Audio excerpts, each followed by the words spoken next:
The night wind moved softly through the cloister garden, carrying the faint perfume of lavender and something else, a rumor. In the convent of Sainte Marguerite, built on a lonely hill above the river Loire, gossip did not move quickly, but once it began, it never stopped.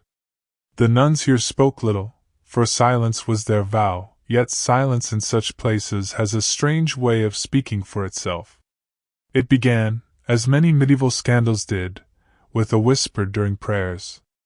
Sister Béatrice, that was her name, had been late to Compline again. The other sisters noticed the mud on her hem, the flush in her cheeks, the way her eyes lingered too long on the candles, as if searching for something within their flames. She was a curious soul, not wicked, not cruel, but curious, and in a monastery, curiosity could be more dangerous than lust. The abbess, old and sharp as a quill, watched her closely. Béatrice had arrived at Sainte Marguerite not by choice but by arrangement. Many women of her age, noble-born, inconveniently clever, found themselves locked behind convent walls when marriage politics failed them. It was said that she once studied Latin, even read Ovid under her father's tutelage, and that perhaps was her first sin. By day, she copied psalms in the scriptorium, her letters neat and elegant. By night, she dreamed of the world beyond the stone walls, of fairs and harps, of men laughing in taverns, of the sound of rain on a roof not made by monks. She was not evil, nor even particularly rebellious. She was simply alive, which in the medieval church was sometimes the gravest offense. The convent was peaceful, its rhythm ancient and unbroken, dawn prayers, labor, study, vespers, sleep. Yet beneath that rhythm, a heartbeat of restlessness pulsed.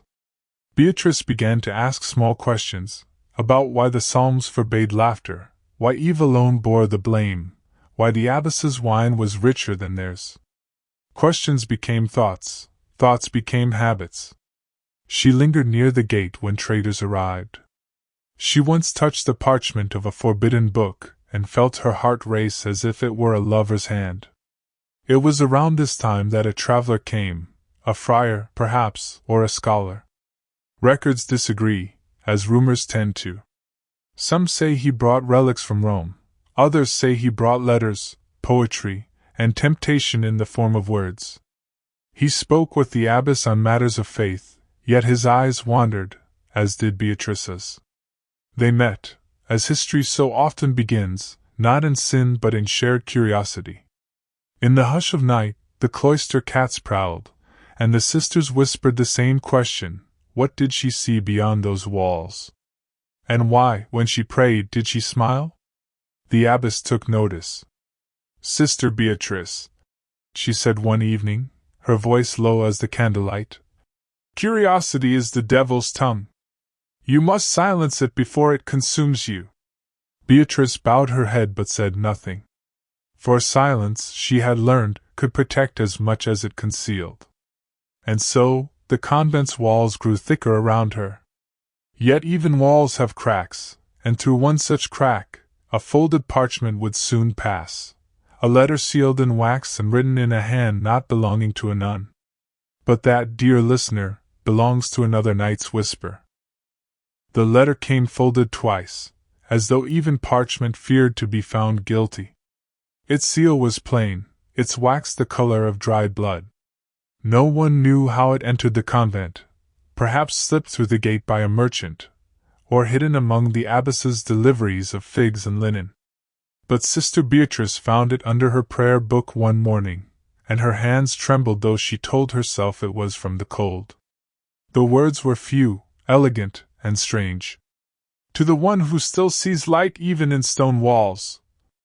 The world remembers you. Do you remember it? No name. No signature. Only that quiet, piercing question. She hid the letter between the pages of her psalter, and all through Matins she could feel it pressing against her ribs like a second heartbeat. The words were dangerous, not only because they suggested the outside world, but because they remembered her. And memory, for a nun, could be a form of rebellion.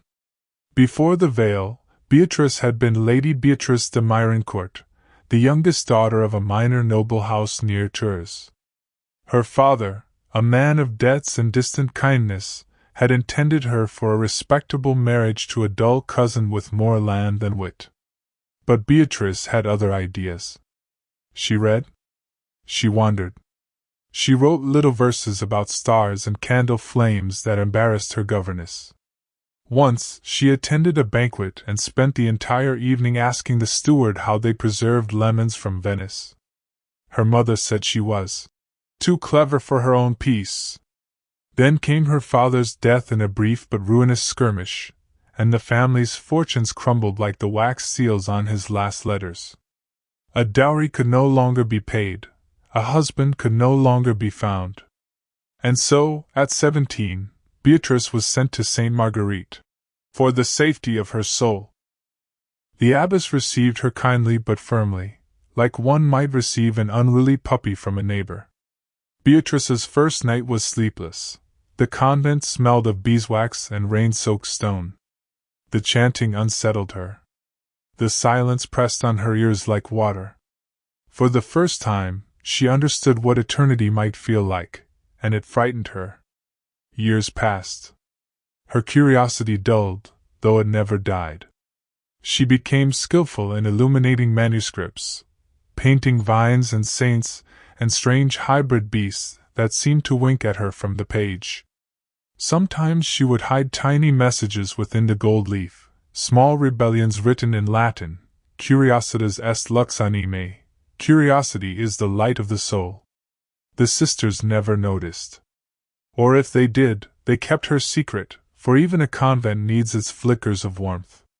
Then one spring, when the apple trees beyond the cloister walls bloomed white as communion wafers, the abbess summoned a visitor, a scholar-monk traveling from Paris to Poitiers.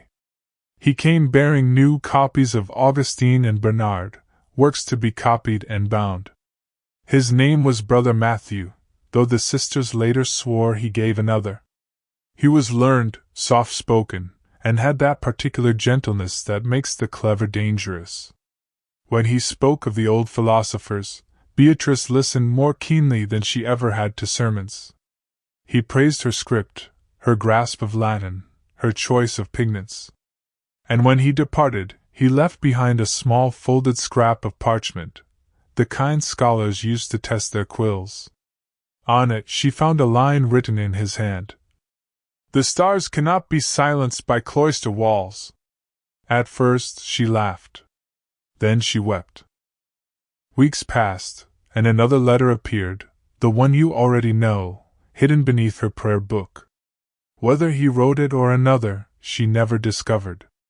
But she began to write back, carefully, secretly, in the language of riddles and psalms. She left her notes in the hollow of an old olive tree near the garden wall. She never saw the hand that took them, yet somehow, replies came. The letters were not confessions of love, not yet, but of thought. They debated faith, free will, and whether a bird was holier than a monk simply because it sang when it pleased. At night Béatrice dreamt of walking through a library with no walls, where stars hung between the shelves.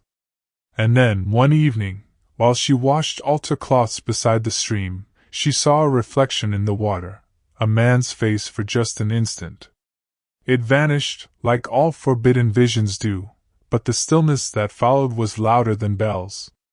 From that night on, the air in Sainte Marguerite grew heavy, as though the walls themselves were holding their breath. The abbess began asking questions. The sisters began to whisper. And Béatrice began to pray harder than ever, not for forgiveness, but for the courage to understand what she had already begun. The letter still hid in her psalter, growing soft with wear. It smelled faintly of ink, of distance, of the world she had lost. And soon, it would smell of smoke. The morning began with bells, slow and solemn, their sound rolling over the convent roof like mist. Sister Béatrice awoke to the usual chill of dawn, but this time, the silence felt watchful. She had the odd sense that her prayers were being listened to not by heaven, but by human ears. When she returned from chapel, her cell door stood open. Inside, the small wooden table where she copied manuscripts had been tidied with unnatural precision.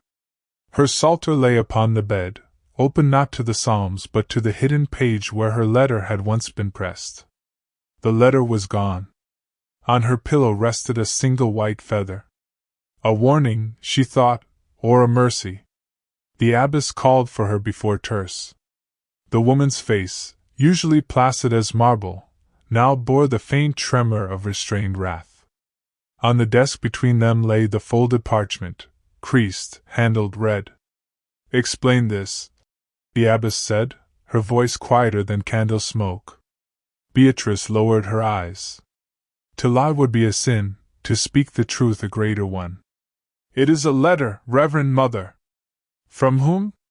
"I do not know." The abbess tapped the seal. "You write as well as you illuminate. Do not think I cannot see your hand." The accusation stung more for its accuracy. Béatrice felt her throat tighten.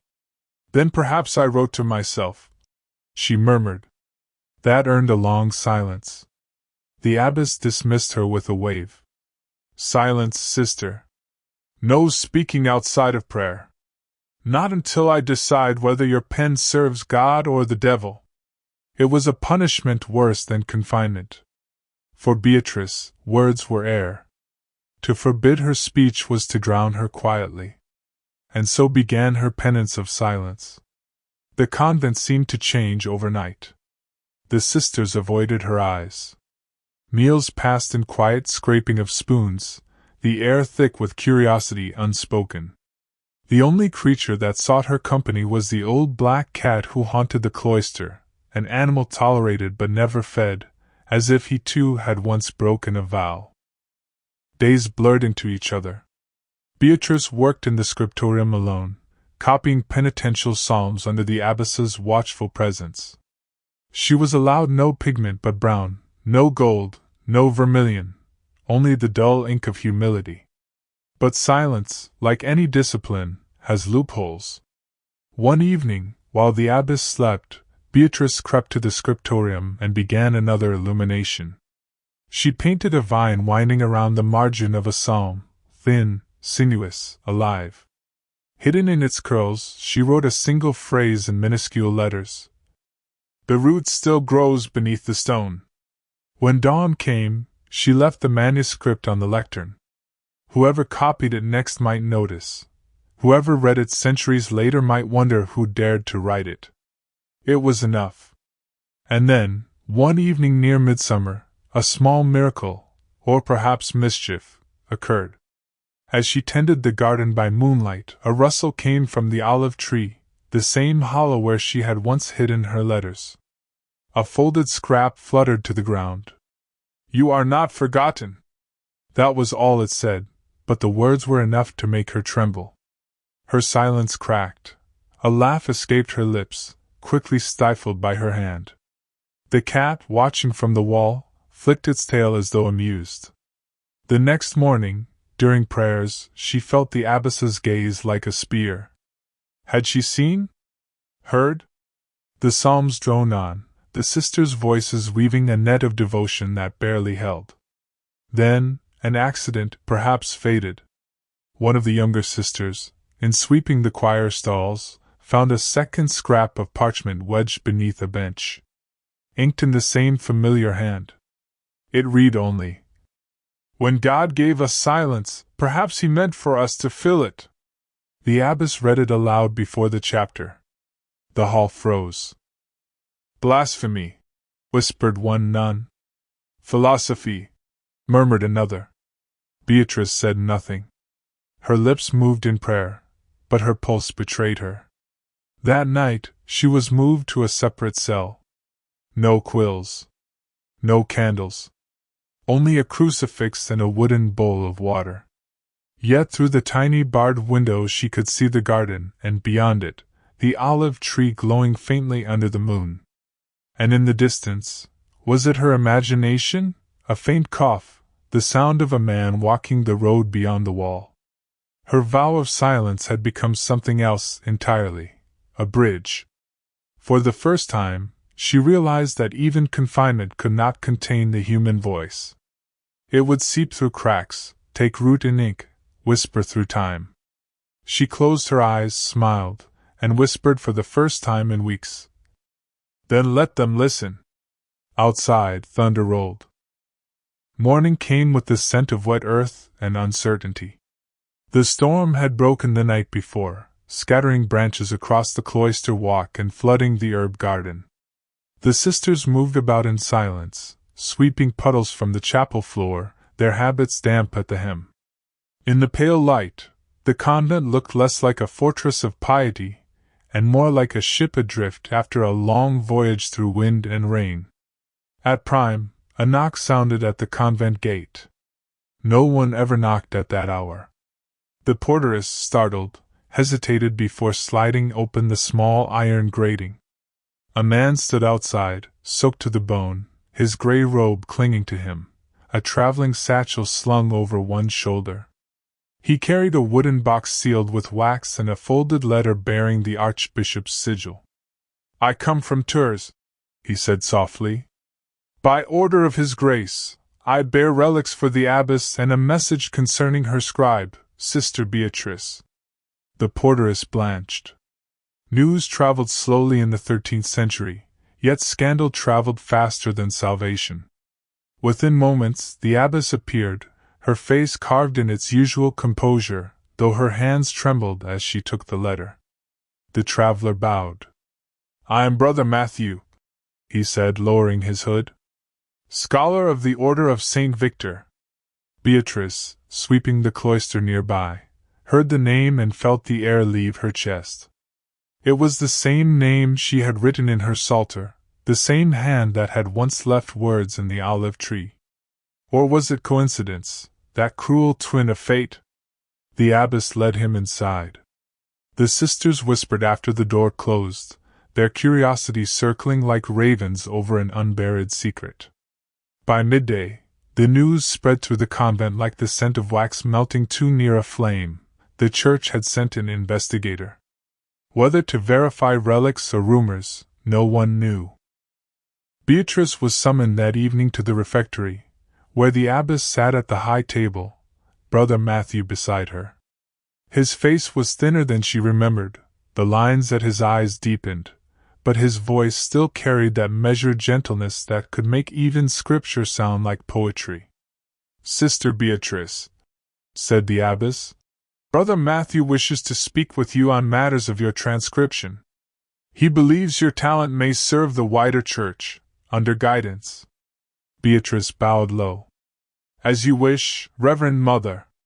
The abbess left them briefly to fetch records.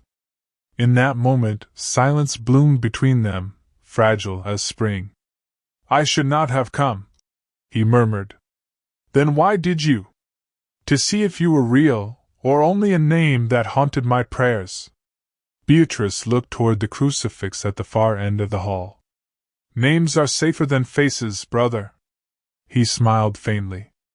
"Perhaps. But even saints have faces in their icons." She could not help it. A laugh escaped, quickly swallowed. "And yet I am no saint." "No," he said softly. "You are a mirror." The abbess returned, breaking the spell. She placed before them a sealed packet of Béatrice's illuminated texts, the same pages where she had hidden her secret phrases.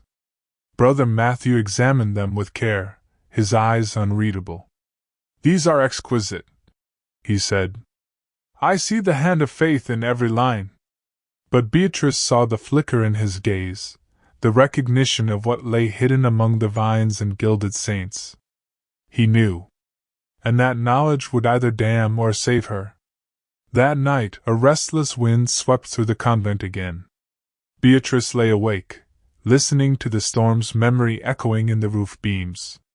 She imagined Brother Matthew in the guest chamber, reading by candlelight, perhaps unfolding her old letters if he had kept them. The thought both shamed and comforted her. At matins he attended prayers with the sisters, standing apart but watching. When she sang, he lowered his head, not in prayer, she thought, but in sorrow. Later that day, She was assigned to assist him in cataloging the relics he had brought. Among the bones and reliquaries lay a small carved box. When she opened it, she found not a saint's finger, but a dried rose, its petals long faded yet still fragrant. He looked at her and said, "It was left on a grave near Myroncourt." Her breath caught. "My father's?" He nodded. "The abbess of your family's parish sent it to Tours years ago. I thought it belonged to you more than to any church." She closed the box gently. "You should not have brought this. Nor should I have brought words to a woman who vowed silence," he said. "And yet here we are." Their hands brushed as they packed away the relics.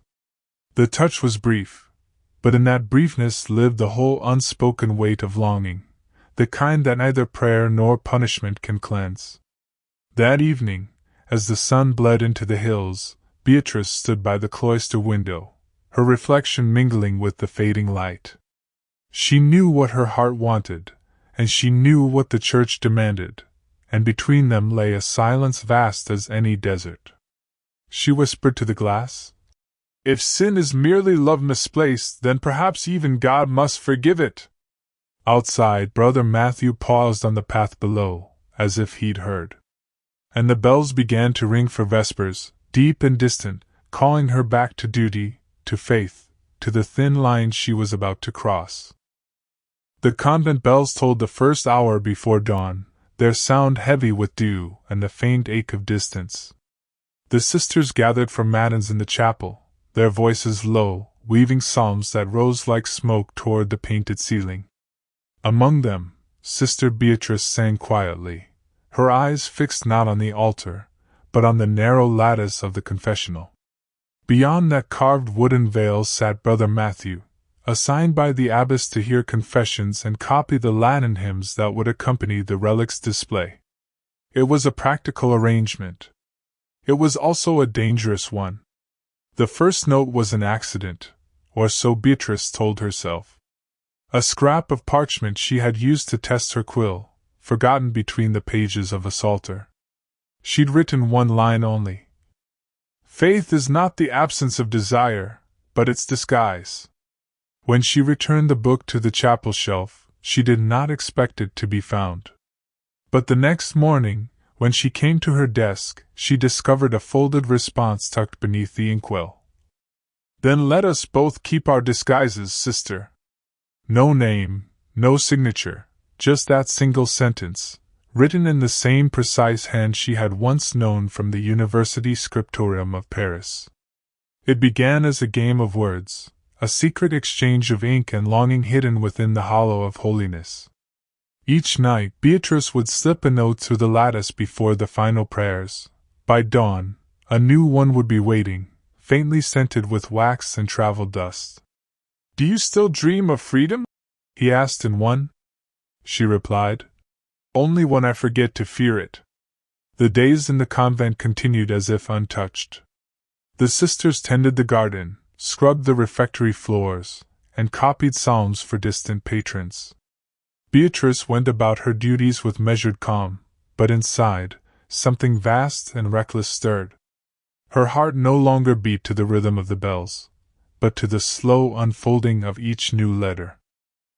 Brother Matthew's tone shifted with time, from restrained theology to intimate memory. He recalled the lessons in Paris, the scent of parchment and ink, the first snowfall that year when Béatrice had been too bold to hide her laughter. He wrote of the way light filtered through cathedral glass and turned dust into halos. She, in turn, wrote of the sea she had never seen, and the ache of knowing that devotion demanded blindness. Her words grew tender, then dangerous, then tender again. The abbess noticed, of course. Abbesses always do. "Sister Béatrice," she said one afternoon, her voice calm but cold, "your quill runs faster than your prayers." Béatrice bowed her head. "I only seek to serve with my pen." "Then let your pen write only for God," the abbess said, her gaze lingering a moment too long. "He alone reads all." That night, Béatrice's note trembled slightly as she wrote. They are watching. And his reply came swiftly, urgent yet resolute. Then let them watch. What we write is not sin, but remembrance. But even he must have known how fragile such conviction could be. The Church was a jealous keeper of its saints and its sinners. One evening, when the storm winds returned, Béatrice left a letter longer than all the rest. In it she wrote of her heart, not as confession, but as record. If I burn for what cannot be, then let it be the same fire that lit the prophets. If I am to fall, let it be from reaching too far toward light. When she came the next morning, the lattice was empty. No reply. No note. Only silence thick as candle soot. Days passed. Brother Matthew did not attend prayers. The abbess spoke less to her, but her eyes followed Béatrice through the cloister. The sisters whispered that the investigator had fallen ill, or been recalled to Tours. Others murmured that he had left in secret, his mission complete. But Béatrice knew the truth would not remain hidden forever. One evening, while illuminating a psalm, she found a final scrap of parchment slipped into her ink jar. They read what was ours. I am called to answer for it. Burn this, and forget my name. Her hands shook as she held it near the candle. The flame took it gently, curling the edges into black lace. But she could not forget his name, nor the way ink could carry more sin than blood. That night, as she walked the cloister, rain drumming softly on the roof, she passed the confessional one last time. The lattice gleamed faintly in the lamplight, empty now, yet humming with memory. She pressed her fingers to the wood and whispered, I would rather burn than forget. And somewhere beyond the convent walls, perhaps in the halls of some cold cathedral, Brother Matthew spoke her name aloud, once, quietly, before his voice was lost to history. Autumn arrived in silence. The convent's apple trees shed their leaves like paper prayers, and the fields turned the color of candle wax. Sister Béatrice moved through those dim days as though walking under water, each motion slow, each sound muffled. The lattice where her secret life had lived now stood empty, dust gathering in the tiny carvings of its wood. Then, one afternoon, the sound of hooves shattered the stillness. 3 riders approached through the mist, their black cloaks heavy with travel. At their center rode a man bearing the seal of the Bishop of Chartres. The sisters watched from the cloister as the abbess met them at the gate, her composure unbroken. They spoke briefly, and the riders were led inside. By vespers it was known, the bishop's envoy had come not for relics, but for reckoning. Someone, somewhere, had spoken of letters that blurred the boundary between devotion and desire. The sisters whispered that a confession had been found in Tours, that Brother Matthew had been taken to the ecclesiastical court for questioning. His writings, they said, hinted at a woman within the church who illumined the forbidden with divine ink. And so, under torchlight, the envoy entered the scriptorium. He was tall, his voice clipped and careful. Sister Béatrice of Mirencourt, he said, his tone neither cruel nor kind, you are called to account for your writings. The abbess stood beside him, eyes like cold glass. All the sisters' works are property of the convent, she said. They are kept here. But Béatrice knew where her words lived. In the gilded margins of illuminated psalms, she had written fragments, small phrases of longing disguised as praise. To the untrained eye, they were decoration. To one who had shared their meaning, they were confession. Her desk was searched. Manuscripts were lifted, pages held to the light. The envoy's fingers traced the delicate gold vines and curling letters. Beautiful work, he said. Almost too beautiful. He paused at one page, a depiction of Saint Catherine standing beside a wheel of fire. Beneath the halo, in letters no larger than a bee's wing, Béatrice had written, Love burns cleanest when forbidden. It was enough. That evening, The abbess summoned her to the chapter house. A single candle burned between them.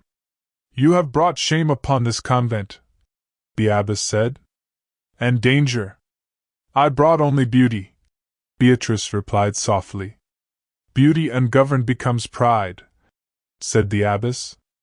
"And pride burns." The envoy entered then, carrying a parchment sealed and red. "You are to be taken to Chartres for inquisition," he said. "But first, the bishop orders a trial of discernment, here." It was to take place in the chapel, before dawn. The sisters were to watch. That night, Béatrice did not sleep. She walked through the cloister one last time, her bare feet whispering over the stone. The moon hung low, pale as vellum. In her hand she carried a single quill, the same she had used to write her first forbidden phrase. When dawn broke, the chapel was full. The sisters knelt, their faces hidden in shadow. The envoy stood beside the altar, a small brazier glowing with coals at his feet. He held one of her illuminated manuscripts, the psalter she had written with Brother Matthew's letters hidden among the vines. "You will renounce this," he said. "You will swear these words were not yours." Béatrice lifted her eyes to the crucifix. "To deny them would be to deny the truth of my soul." The envoy sighed. "Then the fire shall speak." He lowered the manuscript toward the brazier. The parchment curled, catching flame. The gold leaf shone briefly, molten, before melting into ash. The sisters gasped softly. Béatrice did not flinch. "Ink and fire," she whispered. "Both leave a mark." The abbess looked away. By the time the flames died, all her pages were gone. Only a few flecks of gold clung to the ashes, glowing faintly like embers of a vanished sun. The envoy turned to the abbess. "She will come with us," he said. "Her testimony may yet redeem her soul." But as he reached for her, Béatrice stepped back. "My testimony," she said, "is already written." From her sleeve, she drew the quill. Before anyone could stop her, she pressed its point to her palm.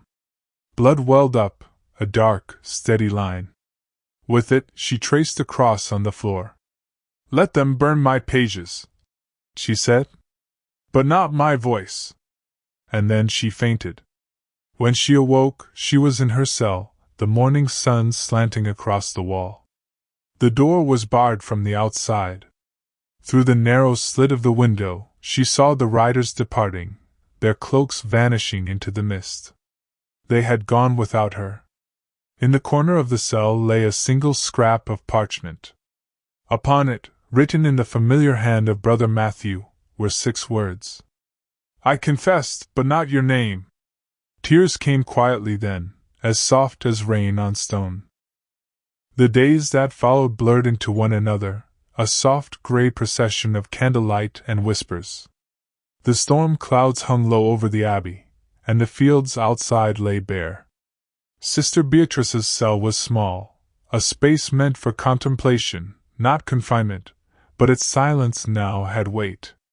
The window slit let in only a thin thread of light, enough to remind her that time still moved beyond the walls that now held her.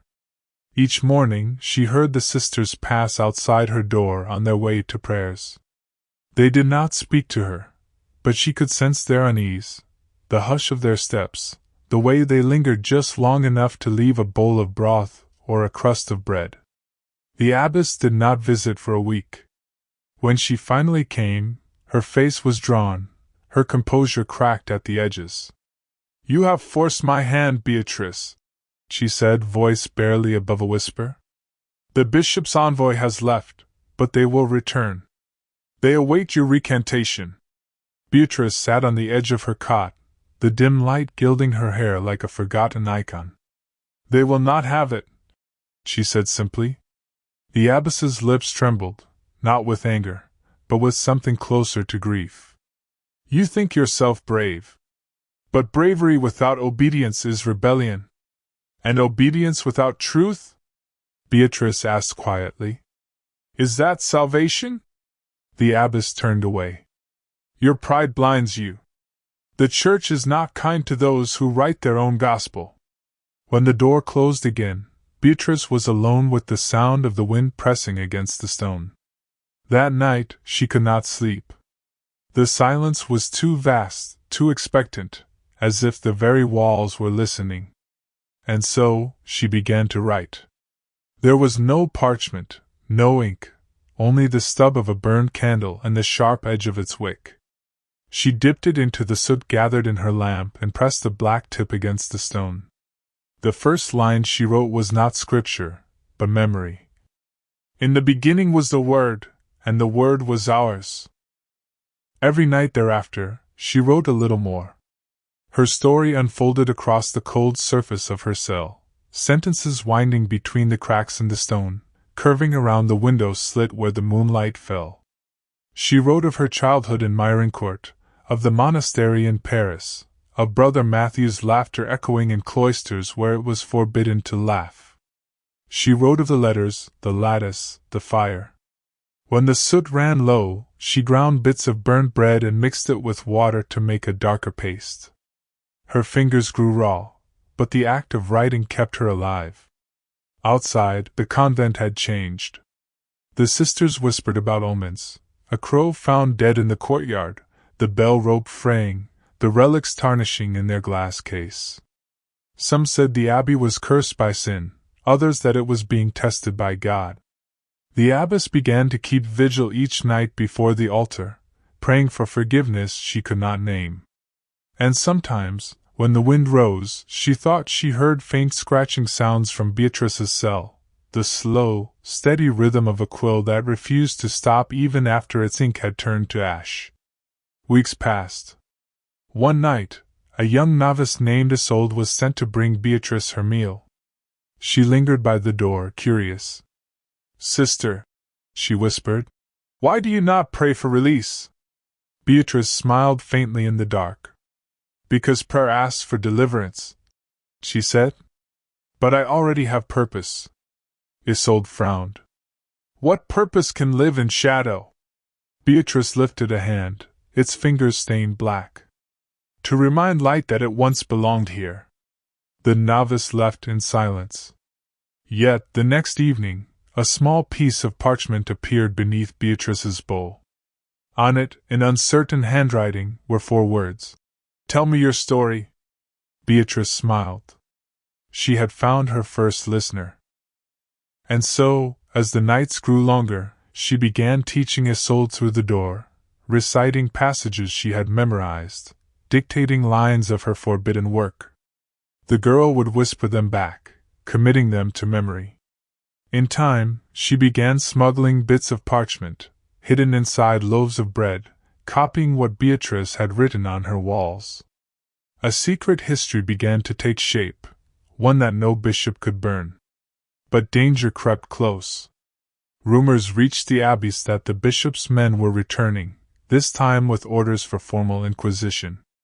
And worse, Brother Matthew's trial in Tours had ended in silence.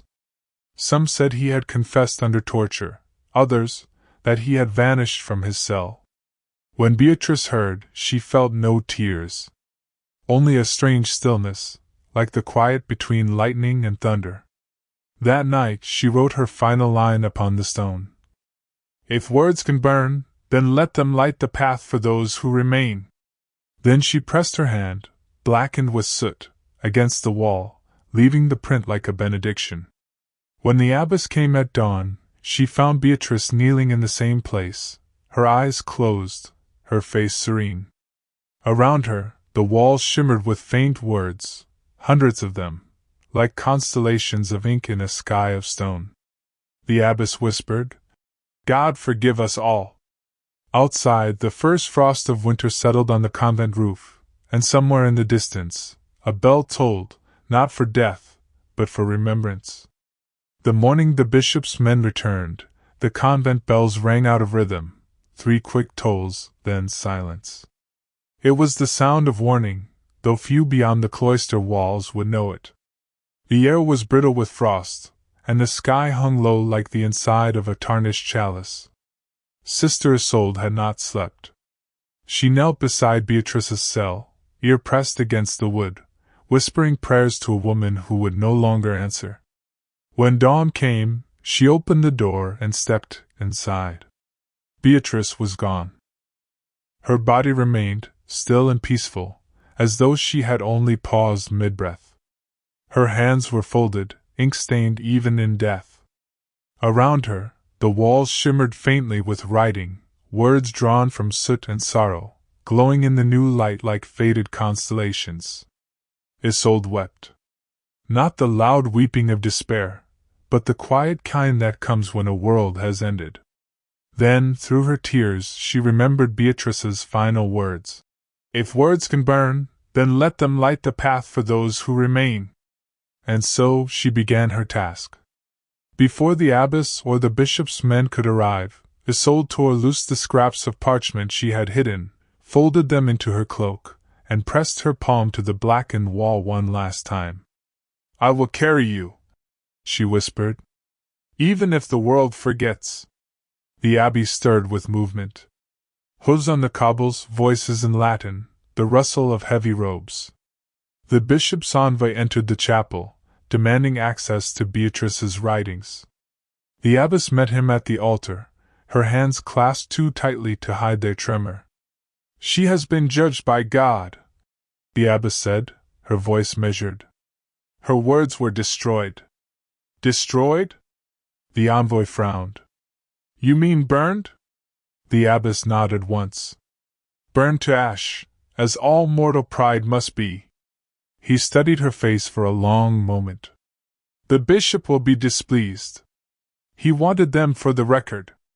The record, she replied softly, belongs to heaven now. Meanwhile, Isolde slipped through the cloister, her cloak pulled tight against the cold. Each step echoed like a heartbeat. In her satchel were the pages, copies of Beatrice's cell writings, fragments of psalms, and a small wooden box that once held a dried rose. At the gate, she hesitated. Beyond lay the forest, the world she had never known. Behind her, the convent bells began to ring for Beatrice's requiem. She whispered a prayer, crossed herself, and walked into the mist. The road was long and unkind. For 2 days, Isolde followed the river, sleeping beneath trees, eating what she could find. Each night, she read a few lines from the pages she carried, letting Beatrice's words keep her warm. Truth, one fragment said, is not the enemy of faith, only of fear. On the 3rd night, she reached a small village, a huddle of thatched roofs and smoke. A tanner's wife gave her bread, mistaking her for a pilgrim. You've come far, the woman said. What relic do you carry? Isolde smiled faintly. The memory of one who burned without smoke. She stayed the night in the stable, hiding the papers beneath the straw. But at dawn, she was awakened by the sound of horses. The bishop's men had come to the village. Someone had spoken of a young nun traveling alone. She gathered her bundle and fled through the orchard, heart pounding. Behind her, the men shouted, their torches flickering through the trees. She reached the riverbank just as they caught sight of her. Stop, in the bishop's name! One cried. Isolde did not stop. She stepped into the icy water, clutching the pages to her chest. The current pulled at her skirts, the cold stealing her breath, but she pushed forward until she reached the opposite shore. When she turned, the men had vanished into the fog. Soaked, shivering, she found refuge in a ruined chapel by the roadside, a shell of stone open to the sky. There, she spread the pages to dry. The ink had bled, but the words remained legible. The soot had stained her hands, just as it had stained Beatrice's. That night, as the wind moaned through the broken roof, she whispered aloud the final passage she had saved. When fire takes the page, memory must take the flame. Let the ink live in whoever dares to remember. Isolde pressed the parchment to her heart. I remember, she said.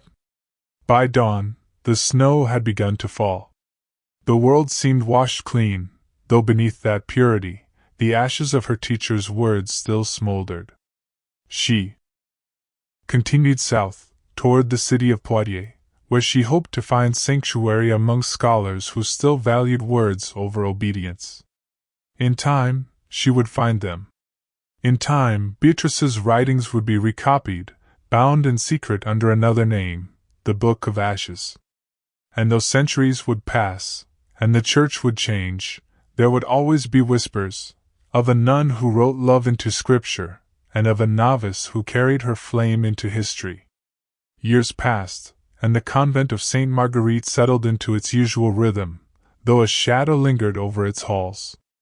The abbess, once stern and unyielding, had grown smaller with age, her hands knotted like the roots of the apple trees outside. Time had not erased the memory of Sister Béatrice, nor the secret that Isolde carried into the wider world. It was on a chill winter morning that the abbess called for a scribe. She was old now, her voice fragile as dry parchment. "Bring ink and paper," she whispered. "I must speak before God takes me." The scribe, a young novice with wide, curious eyes, knelt as she laid her trembling hands upon the table. "What shall I write, Reverend Mother?" "Everything," she said. "Everything that has been hidden."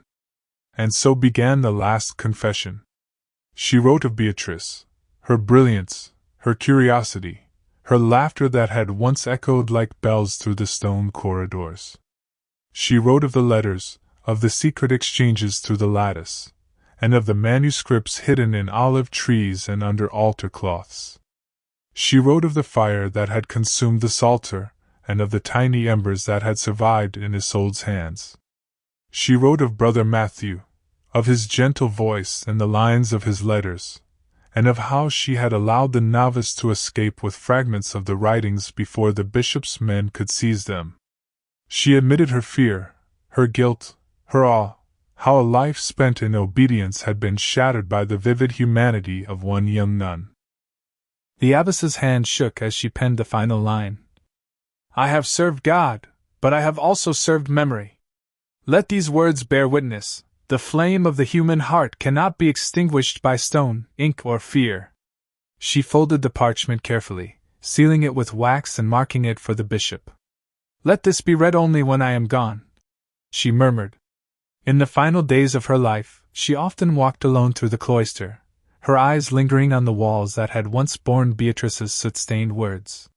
She imagined them alive, glowing faintly in the candlelight. She remembered the laughter, the secret letters, the courage that had defied both fear and convention. And in her dreams she saw Béatrice and Isolde, walking through a world open and vast, their steps tracing lines of ink that would never fade. When she died, the parchment remained hidden in her chest. Centuries later, scholars would find it, and within it, the truth of the convent's secret would emerge. The abbess's final confession became a bridge between past and present, a testament not to scandal, but to the enduring power of memory, courage, and love. The convent itself continued its rhythm of prayers and labor, but the story of Sister Béatrice passed into whispers among the nuns, tales of curiosity, courage, and the human heart's refusal to be silenced. Centuries had passed. The Abbey of Sainte Marguerite stood still, its stones weathered by rain, frost, and time. Roofs had been repaired, walls rebuilt, but the air held memory like a faint perfume. Candles flickered in the chapel, and the light fell softly on centuries of devotion and quiet labor. Stories of Sister Béatrice, once dangerous and forbidden, had become whispers among the nuns, told in low voices when novices swept the cloisters or prepared the evening meal. Some claimed she had been touched by the divine, that her curiosity had been a form of holiness. Others said her spirit lingered in the olive tree or in the ink-stained walls of her cell. The Book of Ashes, carried by Isolde and carefully recopied in secret, had found its way into the hands of scholars and monks across France. Its pages, though fragile, preserved the essence of Béatrice's soul, her curiosity, her courage, her refusal to be silenced. And in those pages, the human heart, fearful, longing, defiant, spoke across centuries. In a small library in Paris, A historian turned a fragile page, the faint smell of smoke lingering in the ink. The words glimmered softly in the candlelight. "If words can burn, then let them light the path for those who remain." She read them aloud, and though no one else heard, the air seemed to shimmer. Somewhere in that flicker, Beatrice's laughter echoed faintly, as if no vow or fire could ever erase it. The abbess, long gone, was remembered not for judgment, but for courage, for protecting the legacy of a woman who dared to write her truth. Brother Matthew's letters, rediscovered centuries later, confirmed the secret exchanges and the quiet heroism that had unfolded in those cloisters. And so, the story of the naughty nun, once whispered as scandal, became legend. It inspired nuns, scholars, and dreamers alike, a reminder that even in the strictest confines, the human spirit could find light in ink, courage in secrecy, and freedom in memory. The candles in the abbey flickered once more. One small flame illuminated a faded wall, and faintly, as if drawn by memory itself, words shimmered. "Curiosity is the light of the soul." Outside, the olive tree still grew, branches reaching toward the sky. And in the quiet night, the world remembered Beatrice, not as a sinner, not as a scandal, but as a woman who refused to let stone, ink, or fear extinguish her voice. The story endured, carried forward by those who dared to remember, whispered from one candlelight to another, a testament to the enduring power of curiosity, courage, and the human heart. The abbey slept under the stars, and the flame of Sister Beatrice, once secret, now eternal, shone quietly for all who would listen.